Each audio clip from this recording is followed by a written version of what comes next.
নমস্কাৰ বন্ধু বান্ধৱীসকল, আপোনালোকে চাই আছে ৰিয়েল টিচিং। আশা কৰোঁ আপোনালোকে সকলোৱে ভালে আছে। মই আজি এইটো ভিডিঅ'ত কেইটামান সাধাৰণ জ্ঞানৰ প্ৰশ্নৰ উত্তৰ লৈ আছোঁ। পলম নকৰাকৈ বলক ভিডিঅ'টো আৰম্ভ কৰোঁ। ভাৰতৰ সৰ্বপ্ৰথম মহাবিদ্যালয়খনৰ নাম কি? উত্তৰ ফৰ্ট উইলিয়াম মহাবিদ্যালয়।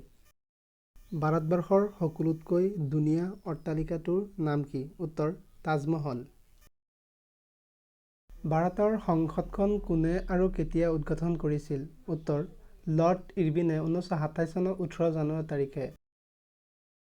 ভাৰতৰ সৰ্বপ্ৰথম মেট্ৰ' ৰেল কেতিয়া আৰু ক'ত চলিছিল? উত্তৰ 21 অক্টোবৰ 1984 চনত কলিকতাত চলিছিল। ভাৰতীয় ৰিজাৰ্ভ বেংক কেতিয়া স্থাপন কৰা হৈছিল? উত্তৰ 1935 চনত। ভাৰতৰ পবিত্ৰ নদী বুলি কোনখন নদীক কোৱা হয়? উত্তৰ গংগা নদীক।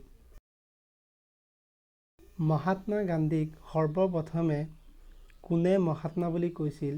উত্তৰ ৰবীন্দ্ৰনাথ ঠাকুৰে।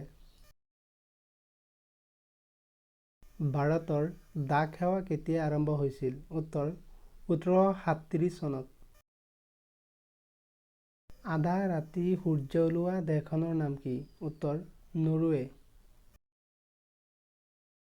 অসমৰ প্ৰাচীন মন্দিৰখনৰ নাম কি? ই ক'ত অৱস্থিত? উত্তৰ মা কামাখ্যা মন্দিৰ, গুৱাহাটীৰ নীলাচল পাহাৰত অৱস্থিত।